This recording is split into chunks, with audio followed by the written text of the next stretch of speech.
Aloha!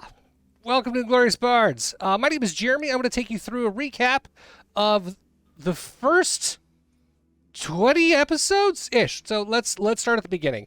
We have a bunch of heroes in the town of Almithra. They work for the Lumine Academy, and they are hired to not only procure items of magical nature, but to make sure that they are continuing to do good and bring good into the world of Varen, from which we're all based. Almithra is a small town to the southeast of Calvier that has a variety of different creatures in it, and our heroes are made up of that same type of variety. You have a pair of twin Goliath brothers who came down out of a different area. They were brought in as refugees. There is a wizard that is with us, a human wizard, and there is also a gnome who is a tinkerer and a really amazing inventor who is befriended by her best friend, a warforged cleric. All of them are kind of led up and supported the entire time by our wonderful bard, Aragus Willoughby, who is always keeping us alive, keeping the entertainment going, and more importantly than not, keeping us in good spirits. The entire group of adventurers started off like you all do, going small, and then we were sent on some sort of a quest to recover some magical scrolls, which took us through an exploration of Almithra, including all the way down into the sewers. We found that there was a bit of a seedy underbelly in this otherwise really pleasant little town, and sometimes racism happens as well. We have to kind of fight our way through or make sure that we're keeping ourselves up and alive. As they continued to grow in adventure, we have found ourselves exploring new areas due to the fact that magic is being disrupted a couple of times. There's been teleportation spells that haven't been working. There's been things that have been needing to be fixed. And so as on our journeys of being a part of that, we found and interfered with what appeared to be some ley lines, some traveling lines that were there. We were even given a cube and a beacon to go repair one of the issues that we found. What we ran into actually was a dark portal. A huge, massive amount of shadow fiends and creatures have been infiltrating and spilling into the world of Varen, sometimes through magical means of books. Whenever we've been visiting libraries, there were these creatures that were devouring words out of these empty books and causing havoc. Other times it was actually direct portals. There was even one point when we were under the Temple of Solene, where there was a lich on the other side of the portal of the realm of the undead, and there was a portal that was dividing the two planes, and many of his minions were coming in that we had to dispatch and fell. That ended up being a pretty significant moment because Caven had a really hard time inside that fight, but when he awoke inside the Temple of Solene, he was gifted and granted the title of being a guardian of Solene, which is a much bigger thing and a responsibility that he's continuing to see and grow as he matures into that role. Other titles have been given out as well as we've been adventuring through. One of them not so good, as Valamir was kind of named the son of a wizard killer. While we are back through Almithra, we found out that Alamir Greyspell II, Valamir's father, was murdering wizards and was actually held up in a giant tower that we had inside town. And when he was confronted by the entire adventurers, he did nothing short of confess and say that he absolutely had been doing it and he would do it again because the deaths that he had caused are to protect the entire world. That magic disruption that we saw earlier, the ley lines, we found out that that is a epidemic level situation that he's afraid will create a new cataclysm, which is a downbringing of magic in the entire world. And only he, in all of his lifetime of research, could stop it. And he believes that these wizards, the ones that he had been slaying, were causing that damage. Well, we sought out to investigate it and come back with evidence of justification for his actions, and all we found were evidence that it had happened, and it wasn't enough to stop his execution. Valamir was executed. The name Greyspell was erased from time as he was no longer a valid name inside the world of Varen.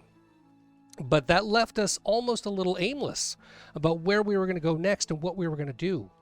And the directions that we were being told and given were coming from some nobility or people around the city of Almithra, And one of the directions we were given was about some of those people who had been missing. So we went out and started hunting them down, and we're tracking them to, at this last point, the cavalcade. And that brings us all the way up to where we are, where the cavalcade, which is a traveling minstrel group, we had found were somewhat infiltrated by a gang, a gang of snake-worshipping cultists. And they have been using the snakes to not only charm people in and bring them into the shows, but to also steal them blind while they were in the shows, if not to outright kill them. Because we were looking for some people who we had thought had been abducted by this gang, we continued to pursue them, and we found our way through the Fang cult. There was a character that was in there named Krellick with his giant snake, who was the kind of the cult lord. We traced him all the way down into this temple of this old cavalcade theater. It wasn't even a temple. It was an old house, let's be clear. There were orgies happening there. It was a rundown place, and he was hiding in the basement of what used to be this old church area. We did everything we could to dispatch them, and did. And on our way out, Valimir actually found a really fancy loot that had belonged to one of the traveling minstrels that we run into, Chester, who was kind of Aragus Willoughby's nemesis in all forms of term. But Chester had lost or given up this loot that he couldn't find, and Aragus happened to get the loot gifted to him by Valimir, so he now has it.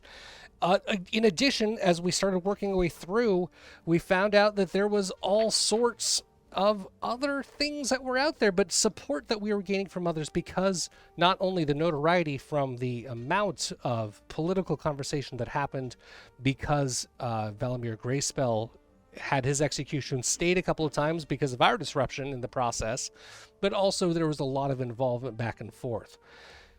That said, we have been doing good. We have been making achievements, and Valimir, when we returned home, was made an honorary professor of the Lumine Academy, given robes and everything as a part of that esteem. We have been able to establish ourselves rather comfortably at the Welcome Hall in Almethra Inn, and Grace has taken a liking to nearly all of us. Even a couple of times when we were looking for that next path and that next step, we found a treasure map at one point that Cole purchased, and we decided to explore again under the streets of Almithra and find that treasure. What we did find was a lot of ugly, nasty beasts and gigantic spiders, much to the joy of Valimir, who befriended one and named it Spiderfax, his own mounts that helped us throughout a majority of the fight and kept us running.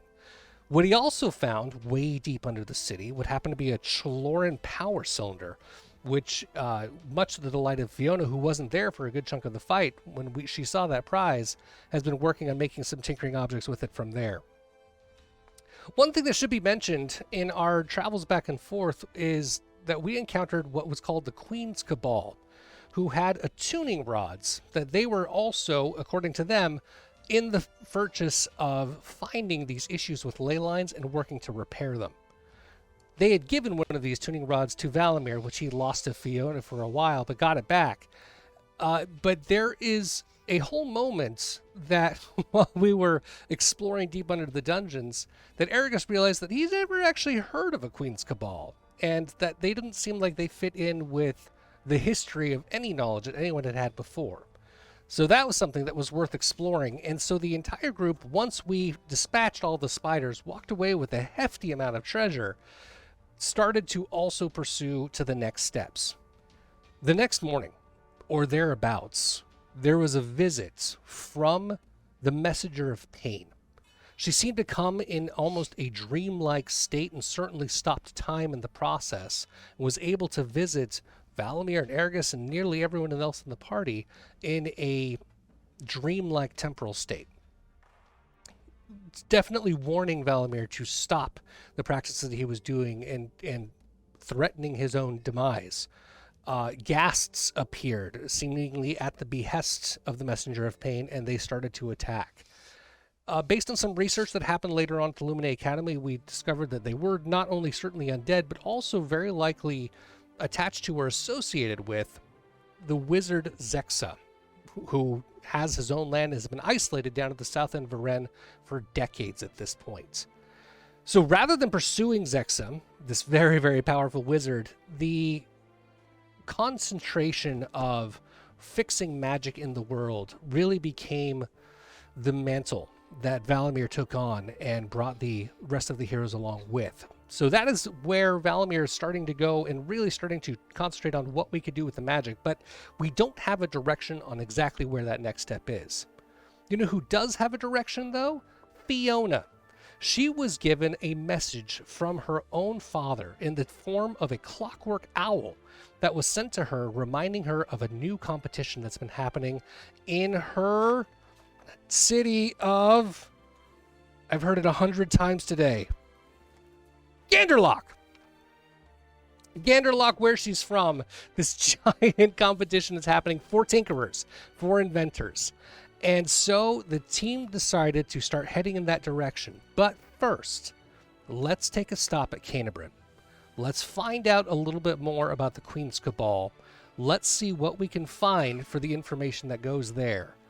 And with one episode left, I'm going to send the rest over to Seth to do a recap on that part.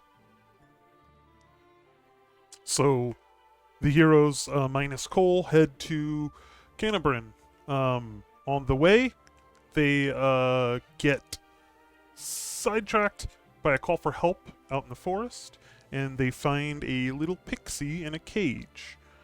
Before they can even release her, they get attacked by a gangload of gnolls. It was a tough fight, but the heroes overcame that challenge. And then they continued on their way to Canterbury with this little pixie Lizzie in tow. Once they get to the city limits, she disappears. She screws right off.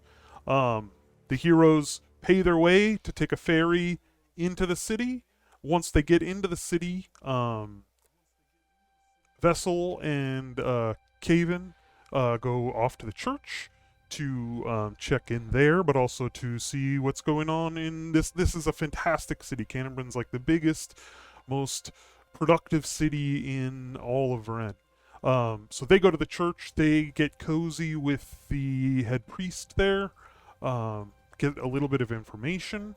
They find us all lodging there, which is great. And then Aragus, Valamir, and Fiona go for a little shopping. You could just cue a montage right there. Canterbury is full of wonderful magic shops. They hit up almost all of them. In one of them, Valamir talks to a seer and has this vision of his childhood home that gets abruptly interrupted in a weird way by finding a huge locked door. It's a little troubling. And then, yeah, they do some other shopping. They find some maps. They buy some maps. They buy some weaponry and stuff. It's great. All of the heroes, again, minus Cole, who stayed back in Almithra for a little bit. The rest of their group goes to find the headquarters for the Queen's Cabal. They meet a little bit of resistance there, but they finally get in. And that's where we are, up to date.